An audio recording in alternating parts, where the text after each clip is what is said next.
ಇದೆ ಗೌಡರು. ಆ ಒಂದು ಹೊಲಕ್ಕೆ ಹೋಗು, ಆ ಹೊಲದಲ್ಲಿ ಒಂದು ಹೊಲಕ್ಕೆ ಬೇಲಿ ಹಾಕಿದ್ದಾರೆ. ಆ ಬೇಲಿ ಮೇಲೆ ಒಂದು ಹೋತಿ ಕಾಟ ಕೂತಿರುತ್ತೆ. ಹೋತಿ ಕಾಟ ಅಂದ್ರೆ ಗೊತ್ತಾ ನಿಮ್ಗೆ? ಹೋತಿ ಕಾಟ ಕೂತಿರುತ್ತೆ. ಅದನ್ನ ಕೇಳೋ, ಅದನ್ನ ಉತ್ತರ ಕೊಡುತ್ತೆ. ನಾರದ ಹೋದ, ಆ ಹೋತಿ ಕಾಟನ್ ಕೇಳಿದ. ಕೇಳಿದ ತಕ್ಷಣ ಅದು ಪಟ ಪಟ ಪಟ ಪಟ ತಲೆ ಬಡಿತು, ಬಿಡಿಸತ್ತೋಯ್ತು. ಏನು ಎಂತ ವಿಚಿತ್ರ ಇದು! ಅವನಿಗೆ ಬಹಳ ದುಃಖ ಆಯ್ತು. ಪ್ರಾಣಿ ಹತ್ಯೆ ಮಾಡ್ಬಿಟ್ಟಾರೆ, ನಾನು ಎಂತ ಪಾಪದ ಕೆಲಸ ಮಾಡ್ಬಿಟ್ಟೆ ಅಂತ ಬಹಳ ದುಃಖ ಆಯ್ತು. ಸರಿ, ಮತ್ತೆ ಶಿವನ ಹತ್ರ ಹೋದ. ಆಗ ಶಿವ ಹೇಳ್ದ, ಇಲ್ಲಿ ಇನ್ನೊಂದು ಸ್ವಲ್ಪ ಸಹನೆಯಿಂದ ನಾನು ಹೇಳ್ದಂಗೆ ಕೇಳು. ಅಲ್ಲಿ ಒಂದು ದೊಡ್ಡ ಆಲದ ಗಿಡ ಇದೆ. ಆ ಆಲದ ಗಿಡದಲ್ಲಿ ಗಿಳಿಗಳಿದ್ದಾವೆ, ಬಹಳ ಮುದ್ದಾದ ಗಿಳಿಗಳಿವೆ.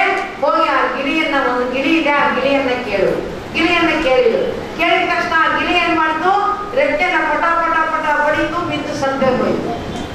ನಂತರ ಶಿವನು ಮತ್ತೆ ಕೇಳಿದ, ಏನಯ್ಯ ನೀನ್ ಹೇಳಿದ್ದು ಮಹಾಪುರುಷ? ನಿನ್ನ ಮಾತಿನಿಂದ ನಾನು ಅನ್ಯಾಯವಾಗಿ ಪ್ರಾಣಿ ಹತ್ಯೆಯನ್ನ ಮಾಡ್ಬಿಟ್ನಲ್ಲ ಅಂತ ಹೇಳ್ತಾ ಇದ್ದಾನೆ. ಸರಿ, ಇನ್ನು ಮುಂದೆ ನೀನು ಹೋಗಿ ಒಂದು ಹಸು ಕರು ಹಾಕಿದೆ. ಆ ಹಸುವಿನ ಕರು ಹಾಕಿದೆ. ಹೋಗಿ ಆ ಹಸುವನ್ನ ಕೇಳು, ಅದು ಹೇಳುತ್ತೆ. ಅಂದ ತಕ್ಷಣ ನಾರದ ಹೋದ, ಅಲ್ಲಪ್ಪ ಶಿವ, ಈ ಸಲ ನೀನ್ ಹೇಳ್ದಂಗೆ ನಾನು ಮಾಡಿ ಅದು ಸತ್ತೋದ್ರೆ ಗೋಹತ್ಯ ಪಾಪ ನನಗೆ ಬರುತ್ತೆ. ನೀನೇನ್ ಹೇಳ್ತಾ ಇದೀಯ? ಇಲ್ಲ, ನೀನು ಹೋಗಿ ಕೇಳು. ಹೋಗಿ ಕೇಳ್ದ. ಕೇಳಿದ ತಕ್ಷಣ ಆ ಕರು ಏನ್ ಮಾಡ್ತು? ಕೈಗಾಲು ಬಡಿತು, ಪಟ ಪಟ ಪಟ ಬಡದು, ಗೋಣಿ ಕೆಳಗ್ ಮಾಡ್ತು, ಬಿದ್ದು ಸತ್ತೇ ಹೋಯ್ತು. ಇವನ್ ಮನಸ್ಸಿಗೆ ಬಹಳ ದುಃಖ ಆಗೋಯ್ತು. ಎಂತ ಪಾಪ ನನಗೆ ಸಂಭವಿಸ್ತಾ ಇದಾವಲ್ಲ. ಮತ್ತೆ ಒಂದು ಶಿವನನ್ನು ಕೇಳ್ದ, ನೋಡು, ಈ ದೇಶದ ರಾಜನಿಗೆ ಒಬ್ಬ ಕುಮಾರ ಹುಟ್ಟಿದ್ದಾನೆ, ಬಹಳ ಸುಂದರನಾದ ಕುಮಾರ. ಹೋಗಿ ಅವನನ್ನ ಕೇಳು, ಅವನಿಗೆ ಮಾತನಾಡ್ತಾ ಇದ್ದಾನೆ, ಅವನನ್ನ ಕೇಳು ಅಂದಾಗ ನಾರದ, ಮೊದಲು ಪ್ರಾಣಿಗಳು ಪಕ್ಷಿಗಳು ಇದ್ವು, ಯಾರು ಕೇಳೋರಿಲ್ಲ, ಹೇಳೋರಿಲ್ಲ, ಏನಾಗಲಿಲ್ಲ. ಹಸು ಪಾಪ ಏನೋ ಒಬ್ಬ ಸ್ವಾಮಿ ಏನೋ ಆಯ್ತು ಬಿಡು ಅಂತ ಅವ್ರ ಮನೆಯವರು ಸುಮ್ಮನೆ ಆದ್ರು. ರಾಜನ ಮಗನಿಗೆ ಏನಾದ್ರು ಅದನ್ನ ನಾನು ಸುಮ್ಮನೆ ಬಿಡ್ತಾರ? ಎಲ್ಲರೂ ಸಾಧ್ಯನಾ? ಇಲ್ಲ ಇಲ್ಲ, ಈ ಸಲ ಹಂಗಾಗಲ್ಲ, ನಿನ್ ಪ್ರಶ್ನೆ ಉತ್ತರ ಸಿಗುತ್ತೆ, ಹೋಗು. ಆಗ ನಾರದ ಮಹರ್ಷಿ ಹೋದ. ರಾಜ ಅವನನ್ನ ಸ್ವಾಗತ ಮಾಡಿದ, ಗೌರವಿಸಿದ, ಕೂರಿಸಿದ, ಪಾದಪೂಜೆಯನ್ನ ಮಾಡಿದ, ಕಾಣಿಕೆಯನ್ನ ಕೊಟ್ಟ, ಮಗನನ್ನ ಕರ್ಕೊಂಡು ಬಂದು ಆಶೀರ್ವಾದ ಮಾಡಿಸಿದ. ಆವಾಗ ಕೇಳ್ತಾ ಇದ್ದಾನೆ ನಾರದ ಮಹರ್ಷಿ, ಮಹಾಪ್ರಭು, ಒಂದು ಮಹಾತ್ಮರ ದರ್ಶನದಿಂದ ಏನೇನಾಗುತ್ತೆ? ಆಗ ಆ ರಾಜಕುಮಾರ ಹೇಳ್ದ, ಮಹಾತ್ಮರೇ, ನಾನು ಮೊದಲು ಓದಿ ಕಂಡ ಜನ್ಮದಲ್ಲಿದ್ದೆ. ಅವಾಗ ಬಂದು ನೀವು ದರ್ಶನ ಕೊಟ್ರಿ, ಆ ಜನ್ಮ ವಿಸರ್ಜನೆ ಆಗಿ ಇಳಿ ಜನ್ಮ ಬಂತು. ಇಳಿ ಜನ್ಮದಲ್ಲಿದ್ದೆ, ಬಂದು ನೀವು ದರ್ಶನ ಕೊಟ್ರಿ, ಅದು ಹೋಗಿ ಗೋವಿನ ಜನ್ಮ ಬಂತು. ಗೋವಿನ ಜನ್ಮದಲ್ಲಿದ್ದಾಗ ಬಂದು ದರ್ಶನ ಕೊಟ್ರಿ, ನಾನೀಗ ರಾಜಕುಮಾರನಾಗಿ ಹುಟ್ಟಿದ್ದೀನಿ. ಇದು ಮಹಾತ್ಮನ ದರ್ಶನದಿಂದ ಆದ ಲಾಭ ಏನು? ಮಹಾತ್ಮನ ದರ್ಶನದ ಫಲ ಏನು ಅಂದ್ರೆ, ಇವತ್ತು ನಾನು ರಾಜನಾಗಿ ಹುಟ್ಟಿದ್ದೀನಿ, ಅದು ಮಹಾತ್ಮನ ದರ್ಶನದ ಪ್ರಯೋಜನ. ಆದ್ದರಿಂದ ಅಕ್ಕ ಮಹಾದೇವಿ ಬಹಳ ಚೆನ್ನಾಗಿ ಹೇಳ್ತಾಳೆ, ಕಣ್ಗೆ ಶೃಂಗಾರ, ಗುರು ಹಿರಿಯರ ನೋಡುವುದು, ಗುರು ದರ್ಶನವನ್ನ ಪಡೆದುಕೊಳ್ಳಬೇಕು. ಕರ್ಣಕ್ಕೆ ಶೃಂಗಾರ, ಪುರಾತನ ಸುಗೀತಗಳ ಕೇಳುವುದು. ಕಿವಿಗೆ ಏನ್ ಶೃಂಗಾರ? ಕಿವಿಗೆ ನುಡಿಗಳನ್ನ ಕೇಳೋದು, ಮಹಾತ್ಮನ ವಾಣಿಯನ್ನ ಕೇಳುವುದು. ಅದಕ್ಕಾಗಿದೆ ಆದ್ರೆ ನಮ್ಮ ಇವುಗಳಿದ್ರು, ಸೈನಿಕರು ಹೇಳಿದ್ರಲ್ಲ, ಎರಡು ಕ್ಲಾಸನ್ನ ಹೇಳಿದ್ರು, ಕರಿಯರಿರ್ತಾರೆ ಒಳ್ಳೆ, ಸಿರಿಯರಿರ್ತಾರೆ ಒಳ್ಳೆ, ಹಿರಿದಪ್ಪ ರಾಜ್ಯವನ್ನು ಇರ್ತಾರೆ ಒಳ್ಳೆ, ನಿಮ್ಮ ಶರಣರ ಸೋಲ್ ನುಡಿಯ ಒಂದು ಅರಗಳಿಗೆ ಇರ್ತಾರೆ, ನಿಮ್ಮನೇ ಇತ್ತಂತೆ ಗಾನ ರಾಮನಾಥ. ಶರಣರ ಸೋಲ್ ನುಡಿ ಬಹಳ ಬಂದು ಬೇಡ, ಒಂದು ಅರ್ಧಗಳಿಗೆ ಕೊಟ್ಟರು ಸಾಕು. ದೇವರೇ, ನಿನ್ನನ್ನೇ ಕೊಟ್ಟಷ್ಟು ನಮಗೆ ಸಂತೋಷವಾಗ್ತಾ ಇದೆ. ಅದಕ್ಕಾಗಿ ಸದ್ಭಕ್ತರ ಮಾತುಗಳನ್ನು ಕೇಳಬೇಕು. ಯಾಕಂದ್ರೆ ನೋಡಿ, ಕೇಳಿದ್ವಿ, ಈಗ ನಮ್ಗೆ ಯಾವ್ದಾದ್ರು ಒಂದು ದೃಶ್ಯ ಬೇಡವಾಯಿತು ಅಂತಂದ್ರೆ ಕಣ್ಣು ಮುಚ್ಕೋಬಹುದು. ಯಾಕೆ? ಕಣ್ಣಿಗೆ ಬಾಗಿಲಿದೆ, ಹೌದಾ? ಕಣ್ಣಿಗೆ ಬಾಗಿಲ ಇದ್ದಿಲ್ಲ, ಕಣ್ಣಿಗೆ ಬಾಗಿಲ ಐತೆ, ಮುಚ್ಕೋಬಹುದು. ಆಮೇಲೆ ನಮ್ಗೆ ತಿನ್ನಕ್ ಇಷ್ಟ ಇಲ್ಲ ಅಂದ್ರೆ ಕಿವಿ, ನಮ್ಮ ಬಾಯಿಗೆ ಬಾಗಿಲಿದೆ, ಎಲ್ಲಿ ಕಿವಿ ಮುಚ್ಕೊಂಡ್ರೆ ನೋಡೋಣ, ಬರುತ್ತಾ? ಇಲ್ಲ ಇಲ್ಲ. ಯಾಕಂದ್ರೆ ಕಿವಿಗೆ ಡೋರ್ ಸೈಕಲ್, ಶಟರ್ ಸೈಕಲ್, ಅದಕ್ಕೆ ಬಾಗಿಲು ಮುಚ್ಚೋದಕ್ಕೆ ಕಿವಿಗೆ ಏನು ಬಾಗಿಲೇ ಇಲ್ಲ. ಹಂಗಾಗಿ ನಾವು ಅದಕ್ಕಾಗಿ ಕಿವಿಗೆ ಯಾವುದಪ್ಪ ಶೃಂಗಾರ ಅಂತಂದ್ರೆ ಮಹಾತ್ಮನ ವಾಣಿಯನ್ನ ಕೇಳುವಂತಹದ್ದು. ಜ್ಞಾನಿಗಳ ಪ್ರಸಾದ, ವಾಣಿ ಪ್ರಸಾದ ಏನಿದೆಯೋ, ವಾಕ್ ಪ್ರಸಾದವನ್ನು ಕೇಳುವಂತಹದ್ದು ಕಿವಿಗೆ ಶೃಂಗಾರ. ವಚನಕ್ಕೆ ಶೃಂಗಾರ ಏನು? ಸತ್ಯವನ್ನು ನುಡಿಯುವುದು. ಮಾತ್ರ ನಮ್ಮ ನಾಲಿಗೆ ಯಾವುದು ಶೃಂಗಾರ ಅಂದ್ರೆ ಸತ್ಯವನ್ನ ನುಡಿಯುವಂತಹದ್ದು, ಒಳ್ಳೆಯದನ್ನು ಶೃಂಗಾರ. ಸಂಭಾಷಣೆಗೆ ಶೃಂಗಾರ ಸದ್ಭಕ್ತರ ನುಡಿಗಡಣ. ಸಂಭಾಷಣೆಗೆ ಶೃಂಗಾರ ಏನು? ಮಾತನಾಡುವಾಗ ಯಾವುದು ಶೃಂಗಾರ? ಸದ್ಭಕ್ತರ ನುಡಿಗಡಣ. ಅದಕ್ಕಾಗಿ ನಿಮಗೆ ಕಿವಿ ಮಾತಾ ಹೇಳ್ತೀನಿ, ಕೇಳಿಸ್ಕೊಳ್ಳಿ. ಏನು ಅಂದ್ರೆ ವಚನಗಳನ್ನ ಬೈಪಾಟ್ ಮಾಡಿ, ವಚನಗಳನ್ನ ಬೈಪಾಟ್ ಮಾಡಿ. ಆಮೇಲೆ ನಾನು ಬಸವವಚನ ಅಂತ ಒಂದು ಪುಸ್ತಕ ಬರೆದಿದ್ದೀನಿ. 1008 ಬಸವಣ್ಣವರ ವಚನಗಳಿಗೆ ವ್ಯಾಖ್ಯಾನವನ್ನು ಬರೆದಿದ್ದೀನಿ. ಆ ಪುಸ್ತಕವನ್ನ ಪ್ರತಿಯೊಬ್ಬರು ಕಡ್ಡಾಯವಾಗಿ ಮನೆಯಲ್ಲಿ ಇಟ್ಕೋಬೇಕು. ಮತ್ತು ಆ ಪುಸ್ತಕನ ಎಲ್ಲೆಂದರಲ್ಲೇ ಪುಸ್ತಕದ ಇದರಲ್ಲಿ ಮಂಚದ ಮೇಲೆ, ಟೀಪಾಯ್ ಮೇಲೆ ಎಲ್ಲೆಲ್ಲೋ ಇರೋಂಗಿಲ್ಲ. ಅದನ್ನ ನೀವು ಪೂಜಾ ಮಂದಿರದಲ್ಲಿ ಮಾತ್ರ ಇಡಬೇಕು. ಇಟ್ಟು ಬೆಳಿಗ್ಗೆ ನೀವು ಪೂಜೆ ಆದ ತಕ್ಷಣ 5 ವಚನಗಳನ್ನ ನೀವು ಪಾರಾಯಣ ಮಾಡಬೇಕು. ನೀವು ಅನ್ಬೋದು ಬೆಳಗ್ಗೆ ಹೊತ್ತು ನಾವು ಎಷ್ಟು ಬಿಸಿ ಇರ್ತೀವಿ ಮಕ್ಕಳಿಗೆ, ಯಜಮಾನನ ಆಫೀಸ್ಗೆ ಆಗಲಿಗೆ ಕಳಿಸ್ಬೇಕು, ಮಕ್ಕಳ ಸ್ಕೂಲಿಗೆ ಕಳಿಸ್ಬೇಕು, ಎಲ್ಲಿ ಓದಕ್ಕಾಗುತ್ತೆ ಅಂದ್ರೆ ಪರವಾಗಿಲ್ಲ. ಆಮೇಲೆ ಅವನ್ನೆಲ್ಲ ಕಳಿಸಿ ಬಿಡು ಮಾಡ್ಕೊಂಡು ಕೈಕಾಲು ಮುಖ ತೊಳ್ಕೊಂಡು ಬಸ್ಮ ಧರಿಸ್ಕೊಂಡು ಪೂಜಾ ಕೂತ್ಕೊಂಡು ಹೋಗ್ರಿ. ಇನ್ನು ಕೆಲವರು ಅನ್ಬೋದು ಮಕ್ಕಳಿಗೆ ಈಗಿನವ್ರಿಗೆ ಏನೋ ವಿದ್ಯೆ ಬರುತ್ತೆ, ಹಡಗರು ನಾವು ಮುದುಕರಿಗೆ ನಮ್ಗೆ ಯಾರು ಕನ್ನಡ ಓದೋದಕ್ಕೂ ಬರಲ್ಲ ಅಂತ ಅನ್ಬೋದು. ಅದಕ್ಕೆ ನೀವೇನ್ ಮಾಡ್ರಿ, ನಿಮ್ ಮಕ್ಕಳು ಮೊಮ್ಮಕ್ಕಳು ಇರ್ತಾರಲ್ಲ ಅವ್ರಿಗೆ ಪೆಪ್ಪರ್ಮೆಂಟ್ ಚಾಕ್ಲೇಟ್ ಕೊಟ್ಟು ಅವ್ರ ಕಡೆಗೆ ಓದಿಸ್ಬೇಕು. ಇದರಿಂದ ದಿನಕ್ಕೆ 5 ವಚನ ಏನ್ರಿ ಪಾರಾಯಣ ಮಾಡ್ಬೇಕು. ಇಷ್ಟು ಪ್ರಭಾವ ಆಗುತ್ತೆ, ಇಷ್ಟು ಪರಿಣಾಮ ಆಗುತ್ತೆ ನಿಮ್ಮ ಜೀವನದಲ್ಲಿ. ಅದಕ್ಕಾಗಿ ನಾವು ವಚನ ವಾಕ್ಯಗಳನ್ನ ನಮ್ಮ ಸಂಭಾಷಣೆಯಲ್ಲಿ ಅಳವಡಿಸ್ಕೋಬೇಕು. ಮಾತನಾಡುವಾಗ ಕೊಟೇಶನ್ ತರ ಉಪಯೋಗಿಸ್ಕೊಂಡ್ರೆ ನಾವು ಕೇಳೋರ ಮೇಲೆ ಬಹಳ ಪರಿಣಾಮ ಆಗುತ್ತೆ. ಅದಕ್ಕೆ ಹೇಳ್ತಾರೆ ಸಂಭಾಷಣೆಗೆ ಶೃಂಗಾರ ಸದ್ಭಕ್ತರ ನುಡಿಗಡಣ. ಕರಕ್ಕೆ ಶೃಂಗಾರ ಸತ್ಪಾತ್ರಕ್ಕೆ ಈವುದು. ಕರಕ್ಕೆ ಶೃಂಗಾರ, ಕೈಗೆ ಯಾವುದು ಶೃಂಗಾರ? ಬಂಗಾರದ ಪಡೆಯಲ್ಲ ಅಲ್ಲ. ಸತ್ಪಾತ್ರಕ್ಕೆ ಈವುದು ಉತ್ತಮ ಕಾರ್ಯಗಳಿಗೆ ಸಹಾಯ ಮಾಡುವುದು, ಧನ ಸಹಾಯ ಮಾಡುವುದು, ದಾನ ಧರ್ಮ ಪರೋಪಕಾರ ಮಾಡೋದು. ನಮ್ಮ ಧರ್ಮ ಬಹಳ ಕ್ರಾಂತಿಕಾರಿ ಧರ್ಮ. ಏನಪ್ಪ, ಕೆಲವರು ಹೋಮ ಅಂತ ಮಾಡ್ತಾರೆ, ಯಜ್ಞ ಅಂತ ಮಾಡ್ತಾರೆ. ಯಜ್ಞ ಅಂತ ಮಾಡಿ ಅದರೊಳಗೆ ತುಪ್ಪದಲ್ಲಿ ಎತ್ತಿ ಲಕ್ಷಾಂತರ ರೂಪಾಯಿ ಬೆಲೆ ಬಾಳುವಂತ ಬಟ್ಟೆಯನ್ನು ಸುಡ್ತಾರೆ, ಚಂದನದ ಕಟ್ಟಿಗೆಗಳನ್ನು ಸುಡ್ತಾರೆ. ಇದನ್ನೆಲ್ಲ ಬಸವಣ್ಣವರು ನಿಷೇಧಿಸಿದ್ರು. ಅದಕ್ಕೆ ಹೇಳಿದ್ರು ಜಡವಾದ ಯಾಕೆ ಹಿಂಗ್ ಹಾಕ್ತೀರಿ ಬೆಂಕಿ ಬಾಯಿಗೆ, ಯಾಕೆ ಹಿಂಗ್ ಅನ್ಯಾಯ ಮಾಡ್ತೀರಿ ಅಂತ ನಾವೇನಾದ್ರು ಪ್ರಶ್ನೆ ಕೇಳಿದ್ರು ವೈದಿಕರು ಹೇಳ್ತಾರೆ ಅಗ್ನಿ ದೇವರು, ಅಗ್ನಿಯ ಮೂಲಕ ದೇವರು ಸ್ವೀಕಾರ ಮಾಡ್ತಾರೆ ಅಂತ ಹೇಳ್ತಾರೆ. ಅದಕ್ಕೆ ಬಸವಣ್ಣವರು ಒಂದು ವಚನದಾಗ ಹೇಳ್ತಾರೆ ಕಿಚ್ಚು ದೈವವೆಂದು ಬಗೆಯ ನಿಂತುವ ಹಾದವನ ಮನೆಯಲ್ಲಿ ಕಿಚ್ಚೆಂದು ಸುಡುವಾಗ ಬಚ್ಚಲ ನೀರ ಬೀದಿಯ ಧೂಳ ತಂದು ಒಯ್ವಲಯ್ಯ, ಒಬ್ಬಿಟ್ಟೆಲ್ಲರ ಕರೆವಲಯ್ಯ, ಒಂದನೆಯ ಮರದು ನಿಂದಿಸುತ್ತಿದ್ದರಯ್ಯ ಅಂತ ಹೇಳ್ತಾರೆ. ಮನೆಗೆ ಬೆಂಕಿ ಹತ್ತಿದಾಗ ಅಯ್ಯೋ ಅಗ್ನಿ ದೇವರೇ, ನೀನು ಇಷ್ಟಪಟ್ಟು ಸಣ್ಣ ಹೋಮದಿಂದ ತೃಪ್ತಿ ಪಟ್ಟಿಲ್ಲ, ಇಷ್ಟಪಟ್ಟು ಮನೆಯನ್ನೇ ತಗೊಂಡಿದ್ಯಾ ಅಂತ ಮಂತ್ರ ಹೇಳ್ತಾರೆ. ಈ ದರಿದ್ರ ಬೆಂಕಿ, ಹಾಳು ಬೆಂಕಿ, ಮನೆ ಬೆಂಕಿ ಬಿತ್ತು ಅಂತಾರೆ. ಅದಕ್ಕಾಗಿ ನೋಡಿ ಜಡವಾದ ಬೆಂಕಿಯ ಬಾಯಿಗೆ ವಸ್ತುಗಳನ್ನ ಹಾಕಬಾರದು. ನಮ್ಮ ಧರ್ಮ ಏನ್ ಹೇಳಿದ್ರೆ ಪ್ರತಿಯೊಬ್ಬರ ಹೊಟ್ಟೆಯಲ್ಲಿ ಜಡರಾಗ್ನಿ ಅಂತಿದೆ, ಪ್ರತಿಯೊಬ್ಬರ ಹೊಟ್ಟೆಯಲ್ಲಿ ಹಸಿವೆ, ಊಟಕ್ಕೆ ತಯಾರಾಗಿರುವ ಜಡರಾಗ್ನಿ ಇದೆ. ಆ ಜಡರಾಗ್ನಿ ಆ ಅಗ್ನಿಗೆ ತುಪ್ಪ ಹಾಕ್ತೀವಿ. ಒಂದ್ಸಲ ಒಂದು ದೇವಗಿರಿಯಿಂದ ಒಂದು ಊರಿಗೆ ಹಾವೇರಿ ಅಂತ, ಅಲ್ಲಿಗೆ ನನ್ನ ಕಾರ್ಯಕ್ರಮ ಕರ್ಕೊಂಡೋಗಿದ್ರು. ದೊಡ್ಡ ಗೌಡ್ರು ಮನೆ ತುಂಬಾ ದರ ಕಟ್ಕೊಂಡಿದ್ದಾರೆ. ಅವ್ರ ಮನೆಯಲ್ಲಿ ಪೂಜೆ ಕೂತಿದ್ದೀವಿ. ಇಷ್ಟು ದೊಡ್ಡ ಸೆಮೆ ಬಿಟ್ಟಿದ್ದಾರೆ, ಅದ್ರೊಳಗೆ ತುಪ್ಪ, ಗಟ್ಟಿ ತುಪ್ಪ ಅದ್ರೊಳಗೆ ಹಾಕ್ತಾ ಇದ್ರು. ರೋಟಿ ಏನಮ್ಮ ತುಪ್ಪ ಯಾಕೆ ಹಾಕ್ತೀಯಮ್ಮ, ಎಣ್ಣೆ ಹಾಕು ಸಾಕು, ದೀಪಕ್ಕೆ ಎಣ್ಣೆ ಹಾಕು, ತುಪ್ಪ ಯಾಕೆ ಹಾಕ್ತೀಯ ಅಂತೆ. ಅಂದಿದ್ದಕ್ಕೆ ಅವರೇ ನೋಡಿ ಎಣ್ಣೆ ದೀಪ ದೇವರಿಗೆ ಮರುದಿನ ಮುಟ್ಟುತ್ತಂತೆ, ತುಪ್ಪದ ದೀಪ ಅವತ್ತೇ ಮುಟ್ಟುತ್ತಂತೆ ಅಂತ ಹೇಳಿ ಅವಾಗ ನಾನು ಹೇಳಿದೆ ನಿಜ ನೀನು ಹೇಳೋದು ಆಗ ಬೇರೆ ಅರ್ಥದಲ್ಲಿ. ಈ ಜಡವಾದ ಬೆಂಕಿ ಬಾಯಿಗೆ ದೀಪದ ಬಾಯಿಗೆ ಹಾಕಿದ್ರೆ ತುಪ್ಪ ಮುಟ್ಟಲ್ಲ, ಊಟಕ್ಕೆ ನೀಡ್ರಿ, ಹೊಟ್ಟೆ ಒಳಗೆ ತುಪ್ಪ ಹೋಗುತ್ತಿದ್ದಂತೆ ದೇವರಿಗೆ ಹೊಟ್ಟೆ ಆವಾಗ ದೇವರಿಗೆ ದಾಸೋಹ. ಅದಕ್ಕಾಗಿ ನಮ್ಮಲ್ಲಿ ದಾಸೋಹ ಅಂತ ಇದ್ರು. ನೀವು ಪ್ರಸಾದ ದಾಸೋಹವನ್ನ ಮಾಡಿ ಬೇಕಾದ ಜನ ಊಟ ಕೊಡಿ, ಅನ್ಯಾಯ ಮಾಡಬೇಡಿ, ಸುಟ್ಟು ಕೇಳಿಸ್ಬೇಡಿ ಅಂತ ಹೇಳ್ತಾರೆ. ಅದಕ್ಕೆ ಕರಕ್ಕೆ ಶೃಂಗಾರ ಸತ್ಪಾತ್ರಕ್ಕೆ ಇರುವುದು, ಜೀವಿಸುವ ಜೀವಿತಕ್ಕೆ ಶೃಂಗಾರ ಗಣಮೇಳಕ. ಜೀವಿಸುವ ಜೀವನಕ್ಕೆ ಯಾವುದು ಶೃಂಗಾರ? ಶರಣರ ಒಡನಾಟ, ಶರಣರ ಸತ್ಸಂಗ. ಎಲ್ಲ ಶರಣರ ಜೊತೆಗೆ ಒಡನಾಟ. ವಾರಕ್ಕೊಮ್ಮೆಯಾದರೂ ಸಾಮೂಹಿಕ ಪ್ರಾರ್ಥನೆಯನ್ನ, ಬಸವ ಜ್ಯೋತಿಯನ್ನ ನಿಮ್ಮ ಮನೆಗಳಲ್ಲಿ ಮಾಡಿಸಿ. ಶ್ರಾವಣ ಮಾಸ ಮುಗೀತು ಅಂತ ಏನ್ ಬಿಡ್ಬೇಕಾಗಿಲ್ಲ, ಮತ್ತೆ ಮನೆಗಳಲ್ಲಿ ಬಸವ ಜ್ಯೋತಿ ಮಾಡಿಸ್ರಿ. ಯಾರ ಮನೆಗೆ ಬಸವ ಜ್ಯೋತಿ ಮಾಡಿಸ್ತೀರಿ?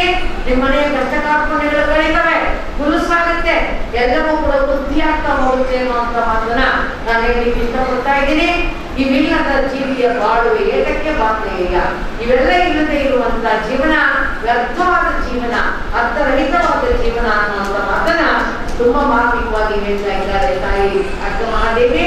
ಅದಕ್ಕಾಗಿ ನಿಮ್ಮ ಜೀವನ ಸಾರ್ಥಕ ಆಗಬೇಕಾದ್ರೆ ಈ ಎಲ್ಲ ಮೌಲ್ಯಗಳನ್ನ ಅಳವಡಿಸಿಕೊಳ್ಬೇಕು ಅಂತ ಹೇಳಿ ತಿಳಿಸ್ತಾ, ಗೋಕಾಕ್ ರಾಷ್ಟ್ರೀಯ ಬಸವಗಳದವರು ಬಹಳ ಉತ್ತಮವಾದ ರೀತಿಯಲ್ಲಿ ಸಂಘಟನೆಯನ್ನ ಮಾಡ್ತಾ ಇದ್ದಾರೆ. ಬಹಳ ಸಂತೋಷ.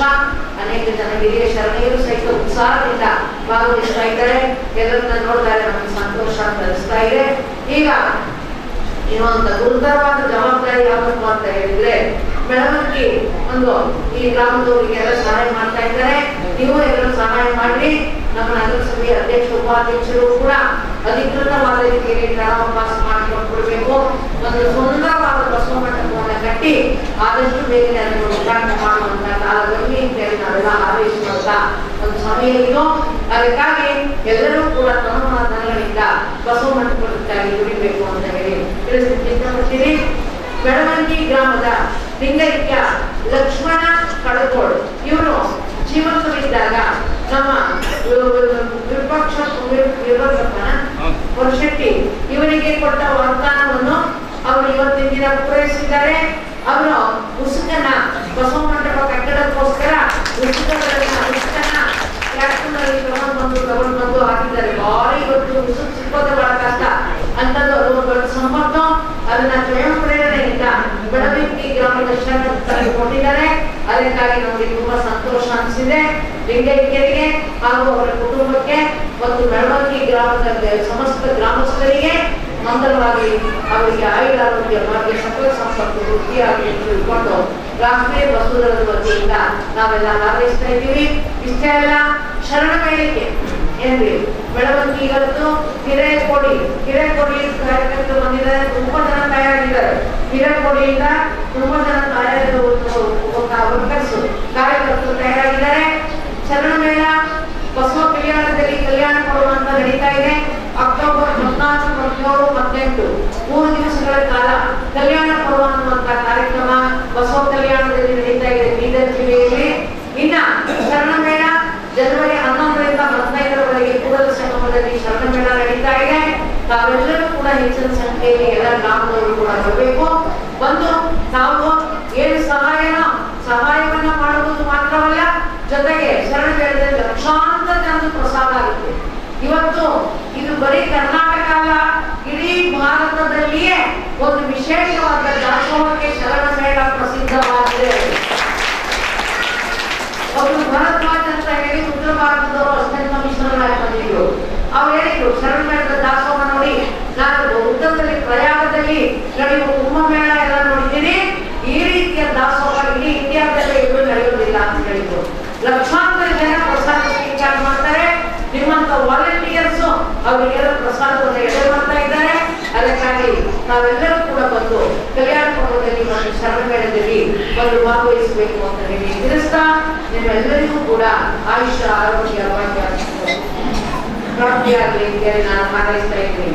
ಆಮೇಲೆ ನಾವು ಪುಸ್ತಕಗಳನ್ನ ತಗೊಂಡು ಬಂದಿದ್ದೀವಿ. ಬಸವವಚನಾಮೃತ ಪುಸ್ತಕ, ಸಾವಿರ ವಚನ ಇದೆ, ತರಬೇತಿ ಪುಸ್ತಕ, ಇನ್ನು ಅನೇಕ ಮತ್ತೆ ವಿಭೂತಿ ಗಟ್ಟಿ ಮುಂತಾದಂತಹದ್ದು ಕೂಡ ಇದೆ, ಮಾರಾಟಕ್ಕಿಟ್ಟಿದ್ದಾರೆ. ಆದ್ರಿಂದ ನಾವು ಪುಸ್ತಕವನ್ನ ತೆಗೆದುಕೊಳ್ಬೇಕು ಅಂತ ತಿಳ್ಕೊಂಡು ಇವತ್ತು ನಮಗೆ ತಿಳಿಸ್ತಾ ಓದ್ಬೇಕಾ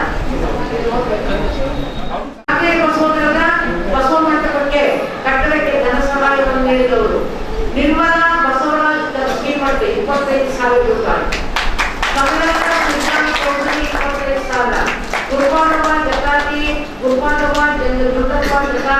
25,000, ಪ್ರಭಾವತಿ ಸತ್ಯನಾರಾಯಣ್ ಬೆಳಗುಬಾಗಿ 25,000, ಮಹಾನಂದ ಮಹಾದೇವಪ್ಪ ಚಿಕ್ಕೋಡಿ 25,000, ಚನ್ನಬಸವ ಬಿದಿಲಿ 25,000, ಚರಣ ಚಿಂಚೋಳಿಕರ್ ಅವರು 25,000. ಹೀಗೆ ಮತ್ತೆ ಇನ್ನ 1,000, 2,000 ರೂಪಾಯಿ, 5,000 ರೂಪಾಯಿನಂತೆ ಅನೇಕರು ಕೊಟ್ಟಿದ್ದಾರೆ. ಆದ್ರಿಂದ ಯಾರು ಏನೊಂದು ಭಕ್ತಿ ಪೂರ್ವಕವಾಗಿ ಕಣ್ಣಿನಿಂದಾಗಲಿ ಮನದಿಂದಾಗಲಿ ಧನದಿಂದಾಗಲಿ ಸಹಾಯ ಸಹಕಾರವನ್ನು ಮಾಡಿದ್ದೀರಾ ಅವರಿಗೆ ಎಲ್ಲ ರೀತಿಯ ಅಭಿವೃದ್ಧಿ ಆಗಲಿ, ಆಯುಷ್ಯ ಆರೋಗ್ಯ ಪ್ರಾಪ್ತಿಯಾಗಲಿ ಅಂತ ಹಾರೈಸಿ ಶರಣ ಕುಬೇರಪ್ಪ ಭೂಲಿ 5,000 ರೂಪಾಯಿಗಳನ್ನು ಕೊಟ್ಟಿದ್ದಾರೆ, ವಾಗ್ದಾನ ಮಾಡಿದ್ದಾರೆ. ಈಗ 1,000 ರೂಪಾಯಿಗಳನ್ನು ಕೊಟ್ಟಿದ್ದಾರೆ. ಅವರಿಗೂ ಕೂಡ ಶುಭವನ್ನು ಹಾರೈಸಿ ಮತ್ತೊಮ್ಮೆ ಲಕ್ಷ್ಮೀ ಬಸವೋದರದ ಎಲ್ಲ ಕಾರ್ಯಗಳಿಗೂ ತಾವು ಚೆನ್ನಾಗಿ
ಹಾಡಿದುಡೆ ಎನ್ನೊಡೆಯನ ಹಾಡುವೆ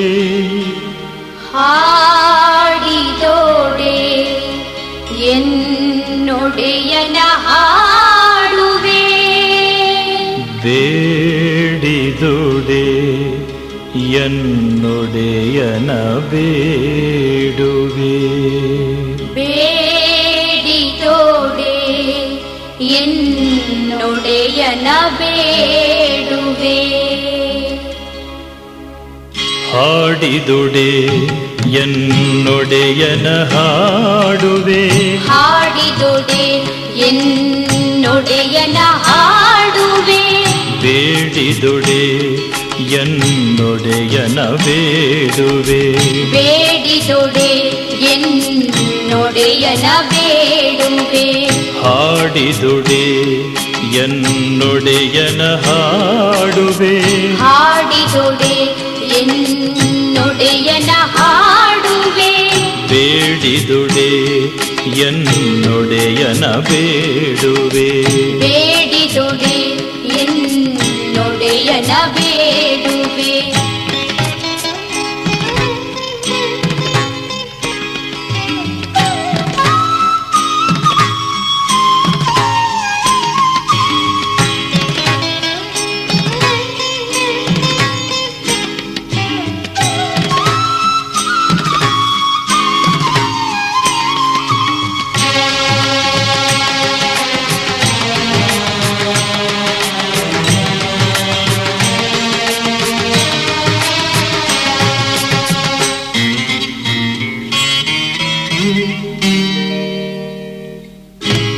ಒಡೆಯಂಗೊಡಲ ತೋರಿ ಎನ್ನ ಬಡತನವ ಬಿನ್ನೈಸುವೆ ಒಡೆಯಂಗೊಡಲ ತೋರಿ ಎನ್ನ ಬಡತನವ ಭಿನ್ನೈಸುವೆ ಒಡೆಯಂಗೊಡಲ ತೋರಿ ಎನ್ನ ಬಡತನವ ಬಿನ್ನೈಸುವೆ ಒಡೆಯಂಗೊಡಲ ತೋರಿ ಎನ್ನ ಬಡತನವ ಭಿನ್ನೈಸುವೆ ಒಡೆಯ ಮಹಾದಾನಿ ಕೂಡಲ ಸಂಗಮ ಒಡೆಯ ಮಹಾದಾನಿ ಕೂಡಲ ಸಂಗಮ ದೇವರಿಗೆ ಸೆರಗೊಡ್ಡಿ ಬೇಡುವೆ